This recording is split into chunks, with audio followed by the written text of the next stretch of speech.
So now that I've gone through one example, now I'm going to do the solubility test on one of your unknowns. So this one, I'm just going into water first.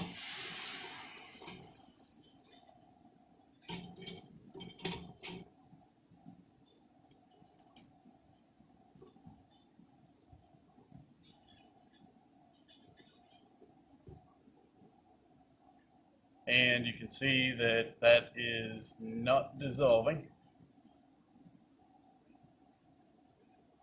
And this is, we'll call this unknown 1. So on the post lab, make sure you know what unknown you have and make sure you list that on your post lab. This is unknown 1.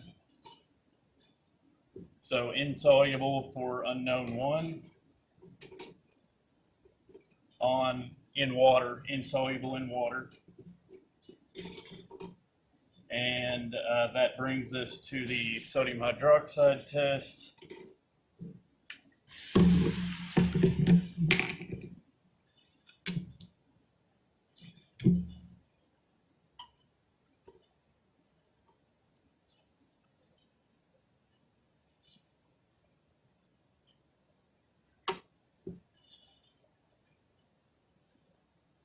In sodium hydroxide, that dissolved right away, so soluble in sodium hydroxide.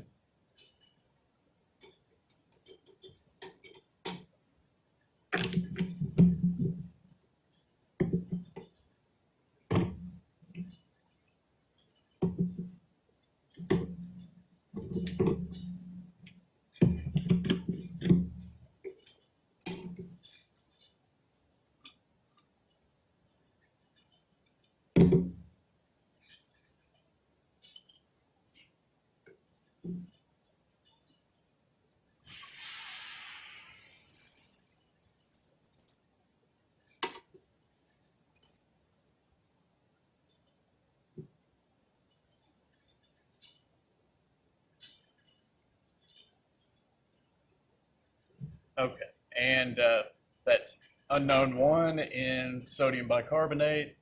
You'll see also dissolved just fine, so that will be soluble in sodium bicarbonate.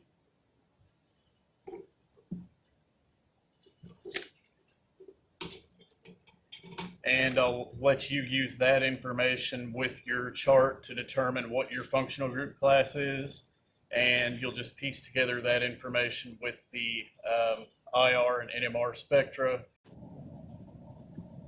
Okay, so for unknown 2, this time we're dealing with a liquid sample, and I'm going to run through the solubility diagram here with that one so you can see just the little bit of a difference in determining a positive test.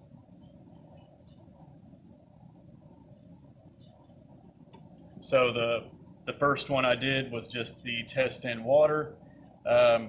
And since we've got a liquid, rather than looking for dissolution, we're looking for whether the 2 layers mix.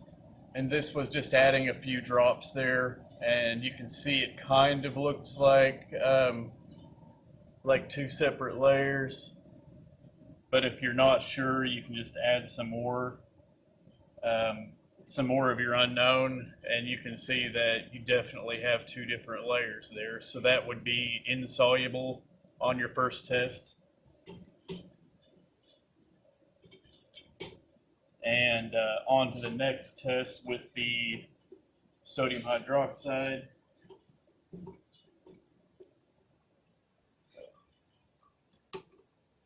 Again, just adding a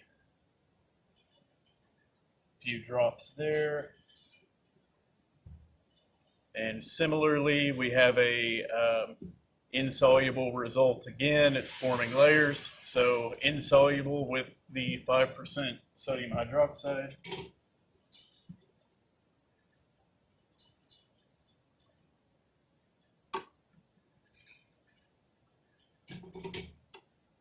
And for an insoluble result with sodium hydroxide, we do the test with 5% HCl.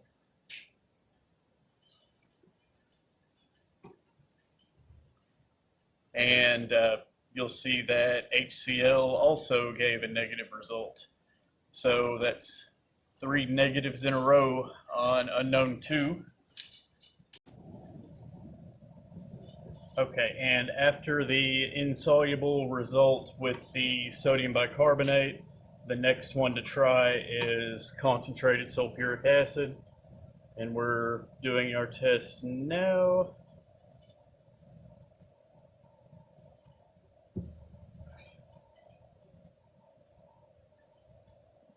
And you'll see our layers did mix, so if you don't see separation of layers, we're taking that to be a positive, and that takes you to your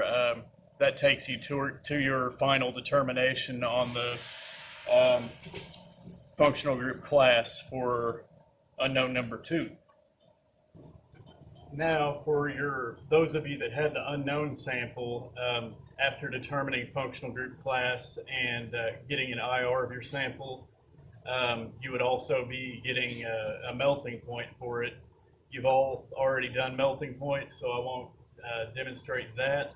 But if you have to determine a boiling point, like those of you that had unknown number 2, the way that you would do that is you've all done the distillation lab, and this is essentially a distillation, but it's on a lot smaller scale. Hopefully you can see this okay. I've got some of our unknown sample right here, and instead of having a Claisen adapter in here and then a separate condenser, this little unit here is kind of a combined unit for mini distillation. So you've got your condenser built in to the adapter, and your distillate would come over here, and we're hooked up to the faucet the same way we were for the distillation. So, and we've got our thermometer positioned so we can measure the temperature that it's coming over, and you don't need to distill it all over. You would only distill until your thermometer reading stabilized, and you would record that reading as your boiling point for your unknown.